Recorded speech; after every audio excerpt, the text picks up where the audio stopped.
Doctor Amruta Kadam, doctor Amruta skin care या माझ्या YouTube चॅनलमध्ये तुम्हा सर्वांचं स्वागत आहे. आजचा आपला स्किन डिस्कशनचा टॉपिक आहे पॅरोनायकिया म्हणजेच फेलॉन म्हणजेच नखुरडं म्हणजे नखाच्या भोवतीचे ओलसरपणामुळे इन्फेक्शन होतं ते. तर आपण याच्या संदर्भात माहिती बघूयात. काय असतं पॅरोनायकिया किंवा फेलॉन? तर हे एक प्रकारचं बॅक्टेरियल इन्फेक्शन असतं जे फार पटकन पसरतं आणि एकदा दुखायला सुरुवात झाल्यानंतर काहीच वेळामध्ये बाकीचे सिम्पटम दिसतात आणि त्याचा स्प्रेड फार पटापट होतो. आता पॅरोनायकिया म्हणजेच हे जे नखांचं इन्फेक्शन आहे याचे दोन प्रकार पडतात. एक म्हणजे ॲक्यूट पॅरोनायकिया आणि दुसरं म्हणजे क्रॉनिक पॅरोनायकिया. तर अक्यूट पॅरोनायकियामध्ये प्रचंड पेन असतं आणि जनरली हे पेशंट क्लिनिकमध्ये येतात ते अगदी म्हणजे सकाळपासून व्हायला लागला त्रास आणि मग संध्याकाळी आले असं, किंवा काल त्रास व्हायला लागला आणि आज आले असं. पण ते प्रचंड पोटामध्ये असतो साठलेला आणि ते ठसठसत असतं. वेरॅज क्रॉनिक पॅरोनायकियाचे पेशंट फार क्वचित वेळा डॉक्टरांकडे जातात ट्रीटमेंटसाठी, कारण त्यांना ती सवय झालेली असते की इन्फेक्शन होतं, बरं होतं, मग नंतर त्रास होतो, मग नंतर पुन्हा बरं होतं असं. तर आता आपण बघूयात अक्यूट पॅरोनायकिया म्हणजे काय. तर अक्यूट पॅरोनायकियामध्ये आधी कारणं काय असतात ते बघूयात की अशा कोणत्या कंडिशन आहेत की ज्याच्यामुळे हे इन्फेक्शन होतं. एक म्हणजे नखाला मार लागणे. बऱ्याचदा असं होतं की नखावर काहीतरी पडतं किंवा नख अडकतं कशात तरी दरवाजामध्ये वगैरे, अशा पद्धतीचं पण नखाला इंजुरी होते किंवा नखाला मार लागणे. म्हणजे तू काहीतरी कट करताना किंवा कात्रीमुळे किंवा चाकूमुळे असं जखम होते नखाच्या आसपासच्या बाजूला आणि त्यावेळेस हे इन्फेक्शन होऊ शकतं. दुसरं महत्त्वाचं कारण म्हणजे नखाभोवती पू तयार होणे. आणि मग समजा अशी काही जखम झाली किंवा नखाला मार लागला की मग तिथे पू तयार होतो आणि मग त्याच्यामुळे पण अशा प्रकारचं इन्फेक्शन होऊ शकतं. सगळ्यात कॉमन अजून एक कारण आहे की ज्याच्यामुळे हे इन्फेक्शन होतं, फेलॉन होतं, ते म्हणजे नख कापताना जिव्हाळी लागणे. आपण जेव्हा नख कापत असतो तेव्हा ते व्यवस्थित कापलं तर नखांच्या ज्या कडा असतात बाजूच्या त्या एजेस पण जर व्यवस्थित कापल्या तर असं होत नाही. पण आपण जर नख काळजीपूर्वक कापली नाही तर नखाच्या बाजूची कडेच्या बाजूची जी स्किन असते ती तशीच राहते, ती कट करायची राहून जाते. आणि बऱ्याचदा असं होतं की ती स्किन आपल्याला अशी बोटांना लागते आणि नकळत आपला हात तिथे जातो आणि त्या स्किनशी खेळलं जातं आणि मग असंच ते काढता काढता जर कधीतरी जोरात ओढली तर मग तिथे ती जिव्हाळी लागते आणि मग तिथे इन्फेक्शन होतं. मग तिथे अक्यूट पॅरोनायकिया म्हणजेच नखुरड्याचं इन्फेक्शन होतं.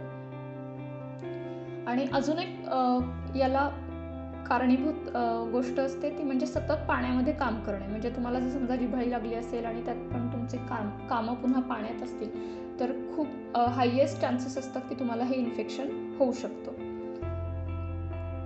आता याची लक्षणं काय असतात, एक्झॅक्टली काय झालं की नखाचं इन्फेक्शन किंवा पॅरोनायकिया झालं असं ओळखायचं.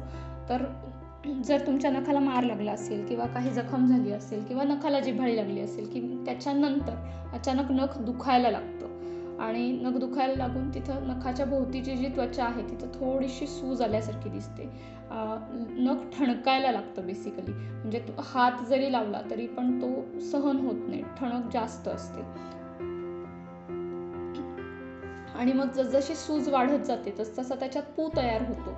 मग ते जवळपास नखाचं जे पेर असतं ते एक पेर किंवा त्याच्या खालचं अर्ध पेर इथपर्यंत अशी सूज येऊ शकते आणि मग पू जसा वाढतो तसं नख आतून ठसठस करायला लागतं. तुम्ही तुमची जी काही रुटीन कामं असतात ती करू शकत नाही, day to day activity hamper होतात, एवढं ते ठसठसायला लागतं.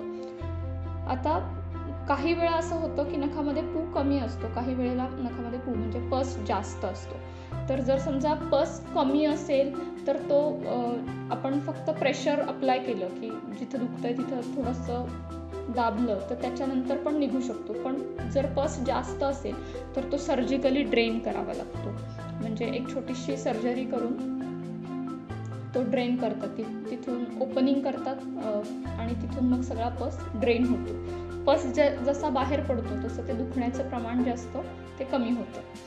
याचबरोबर जिथं तुम्हाला नखाचं इन्फेक्शन झालेलं आहे तिथली आजूबाजूची सगळी त्वचा लाल लाल लाल लाल होते. म्हणजे इतर चांगली बोटं आणि हे नखाचं इन्फेक्शन झालेलं बोट हे तुम्ही मेकआउट करू शकता, एवढी त्वचेमध्ये लालसरपणा असतो. नखामध्ये जेव्हा पस साठलेला असतो आणि तुम्ही तो ड्रेन केलेला नसतो, तर त्यावेळेस तिथे तुम्ही नुसता तुमचा हात जरी लागला तरी देखील तिथे दुखतं, किंवा काम करताना जर काही धक्का लागला, एखादी वस्तू लागली, तरी पण भयंकर वेदना तिथे होतात, ज्या की सहन होत नाही. तर त्याच्यामुळे योग्य वेळी ट्रीटमेंट घेणं आणि जर खूप पस असेल तर तो ड्रेन करणं हेच जास्त फायदेशीर असतं. हे आता आपण अक्यूट पॅरानायकियामध्ये पाहिलं, म्हणजे अचानकपणे होणारा त्रास. आता आपण बघूयात क्रॉनिक पॅरानायकिया. क्रॉनिक पॅरानायकिया म्हणजे अशा प्रकारचं हे जे इन्फेक्शन आहे, मगाशी मी सांगितलं तसं बॅक्टेरियल इन्फेक्शन आहे, पण जेव्हा त्याच्यामध्ये बॅक्टेरियल आणि ईस्ट असं दोन्हींचं इन्फेक्शन होतं तेव्हा ते क्रॉनिक पॅरानायकिया असतं. म्हणजे हे इन्फेक्शन सतत ऑन ऑफ चालू असतं, म्हणजे त्रास होतो आणि मग तो आपोआपच ड्रेन होतो आणि मग पुन्हा ते सबसाईड होतं आणि त्याच्यानंतर पुन्हा अशाच काही कारणीभूत गोष्टी झाल्या की पुन्हा इन्फेक्शन होतं. असं सतत ये जा इन्फेक्शनचं चालू असतं, त्याला क्रॉनिक पॅरानायकिया म्हणतात. आता क्रॉनिक पॅरानायकियाचा धोका कुणाला जास्त असतो, तर क्रॉनिक पॅरानायकियाचा धोका जास्त असतो अशा लोकांना की जे सतत केमिकल्स हाताळतात.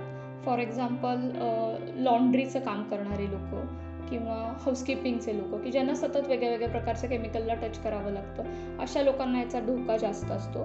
त्याचबरोबर काही प्रोफेशनल एक्सपर्ट्स आहेत त्यांनाही हा धोका जास्त असतो. फॉर एक्झाम्पल सर्जन्स, डेंटिस्ट की ज्यांचा सतत केमिकल्सशी संबंध येतो. इव्हन बेकर्सला देखील, कारण बेकर्सचा पण सतत पाण्याशी आणि केमिकल्सशी संबंध येतो. आणि दुसरी सगळ्यात महत्त्वाची गोष्ट, कॉन्ट्रीब्युटिंग फॅक्टर क्रॉनिक पॅरानायकिया होण्यामध्ये, तो म्हणजे सतत पाण्यात काम करणे. ज्या लोकांना सतत पाण्यातली कामं करावी लागतात, फॉर एक्झाम्पल घरकाम करणे किंवा भांडी घासणे, कपडे धुणे, हे कामं जे लोक करतात, किंवा मेड्स जे असतात, हाऊसमेड्स, त्यांनाही सतत पाण्यात हातपाय भिजवावे लागतात आणि त्याच्यामुळे देखील हे क्रॉनिक पॅरानायकियासारखं इन्फेक्शन होऊ शकतं. आता जेव्हा क्रॉनिक पॅरानायकिया होतो तेव्हा ते ओळखायचं कसं, काय लक्षणं नक्की असतात, तर क्रॉनिक पॅरानायकियामध्ये नखांभोवती थोडीशी सूज असते आणि जेवढं नख ॲक्यूट पॅरानायकियामध्ये सुजतो किंवा तिथली जागा स्वेलिंगसारखी येते तेवढं क्रॉनिकला होत नाही. थोडंसं सुजेचं प्रमाण कमी असतं, पण तिथं दुखत असतं. म्हणजे तुम्ही जर थोडं डीप प्रेशर दिलं तर तिथं दुखतं. वेरॅज अक्यूट पॅरानायकियामध्ये तुम्ही जर टच जरी केलं तरी पण जास्त दुखतं. तर क्रॉनिक पॅरानायकियामध्ये आणि थोडासा हलकासा लालसरपणा पण असतो. फार अगदी लाल गुंद नसतं, पण थोडासा लालसरपणा असतो आणि नखाचा जो बेस आहे तिथं थोडंसं जाडसर त्वचा दिसते, कारण तिथल्या नखांचं जे क्युटिकल असतं ते निघालेलं असतं. म्हणजे आपली नखं जी असतात त्या नखाच्या बेसला एक अशी छोटीशी व्हाईट लाईन सारखी असते, कॉन्केव शेपची. तर ज्यांना क्रॉनिक पॅरानायकियाचं इन्फेक्शन होतं किंवा जे सतत पाण्यात काम करतात तर त्यांची ती जी कॉन्केव लाईन असते छोटीशी व्हाईट कलरची, तर ती निघून गेलेली असते. म्हणजे नखांचं क्युटिकल निघून गेलेलं असतं असं मेडिकलच्या भाषेत म्हणतात. तर अशा लोकांमध्ये त्यामुळे तिकडची जी त्वचा असते ती थोडीशी जाड दिसते आणि त्याच्यातून थोडासा पस दिसू शकतो. आता अक्यूट पॅरानायकियाला पसचं प्रमाण खूप जास्त असतं, एवढं क्रॉनिक पॅरानायकियाला नसतं. एकाच कुठल्या तरी स्पेसिफिक स्पॉटला थोडासा पस असा दिसतो आणि त्याला जर तुम्ही असं जास्त प्रेशर देऊन दाबलं तर थोडासा तो असा थेंबच्या स्वरूपात तो बाहेर पण येऊ शकतो. पण त्यामुळे आजूबाजूची त्वचा जाड झालेली असते आणि तिथे प्रेशर दिल्यानंतर नक्कीच दुखतं.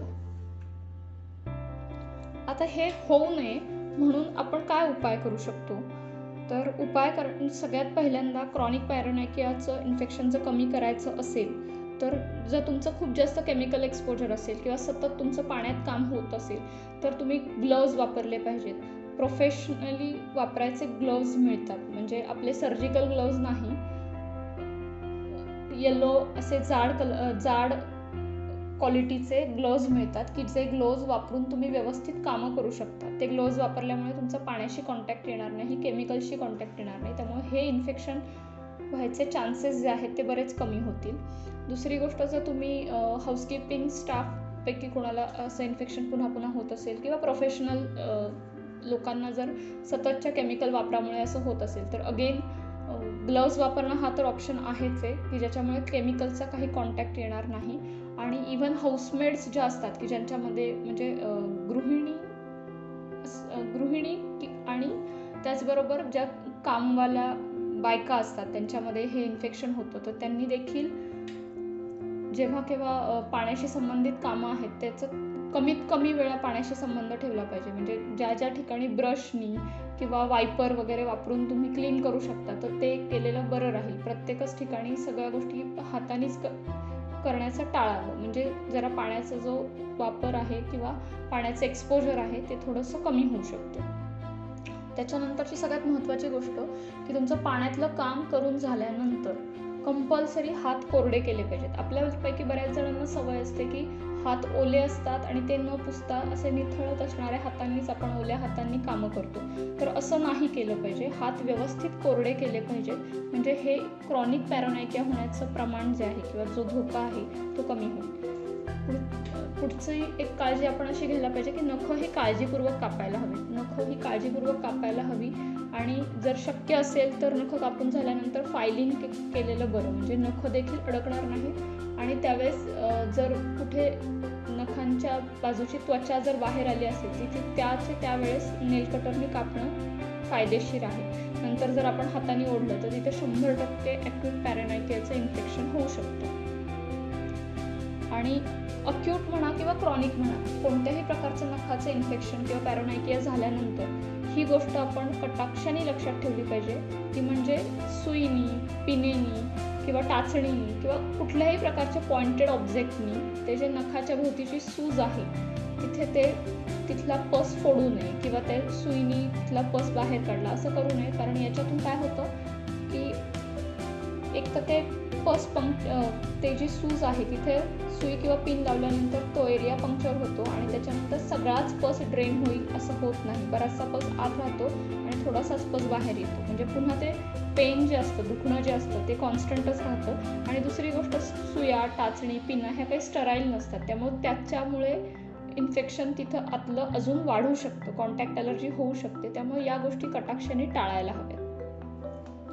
आता हे पसचं जर इन्फेक्शन झालं असेल तर त्यामध्ये आपण अजून एक गोष्ट किंवा एक सूदिंग फॅक्टर आपण वापरू शकतो. ते म्हणजे हॉट फोमेंटेशन. म्हणजे गरम कापडाने आपण ज्या बोटाला पॅरानायकियाचं इन्फेक्शन झालं आहे त्या बोटाला आपण गरम कापडाने शेकू शकतो. आता याच्यामध्ये तुमच्याकडे जर ती हॉट कोल्ड पॅक असेल तर तुम्ही त्याने शेकू शकता. नाही तर सर्वात साधी आणि सोपी मेथड की एक कापड घ्यायचं आणि ते तव्यावर किंवा कोणत्याही गरम भांड्यावर ठेवायचं आणि कापड गरम झालं की तेच कापड पुन्हा आपल्या बोटावर, ज्या बोटाला इन्फेक्शन झालं आहे त्या बोटावर ठेवायचं. अशा पद्धतीने देखील तिथला पस जो आहे तो लिक्विफाईड होतो आणि त्याला एक ओपनिंग येऊन तो ड्रेन होतो. ज्या क्षणी सगळा पस निघून जाईल त्या क्षणी दुखण्याचं प्रमाण एकदम कमी येतं. आता ह्या आपण घरच्या लेवलवर काय करायच्या गोष्टी त्या मी सांगितल्या किंवा आपण कसं प्रिव्हेन्शन करू शकतो, कसं प्रतिबंधात्मक काळजी घेऊ शकतो हे सांगितलं. पण याचसोबत काही होमिओपॅथिक मेडिसिन आहेत ज्यांचा एक्सलंट रोल आहे पॅरानायकियाच्या इन्फेक्शनवर. त्याच्यामुळे दुखणं देखील कमी होतं आणि जो पस आहे तो पस देखील कमी होतो आणि पेशंटला खूप चांगला फरक पडतो. त्यापैकी काही मेडिसिन्सची नावं मी सांगते. सिलिशिया, पायरोजिनम, बेलाडोना, हिपारसेल्फ यासारखी काही औषधं आहेत की ज्याच्या खूप चांगला इफेक्ट होतो. तर ह्या सगळ्या गोष्टी लक्षात ठेवा आणि काळजी घ्या जेणेकरून हे इन्फेक्शन होणार नाही. आपल्याला ही सगळी माहिती कशी वाटली ह्याचा रिप्लाय आम्हाला कमेंट बॉक्समध्ये करा आणि काळजी घ्या. धन्यवाद. हा व्हिडिओ आपणास कसा वाटला हे आम्हाला कमेंट सेक्शनमध्ये कळवा. तसेच आपल्या मित्रांसोबत शेअर करायला विसरू नका. आमच्या चॅनलवरील व्हिडिओ आपणास आवडल्यास आमच्या चॅनलला लाईक आणि सबस्क्राईब करा. धन्यवाद.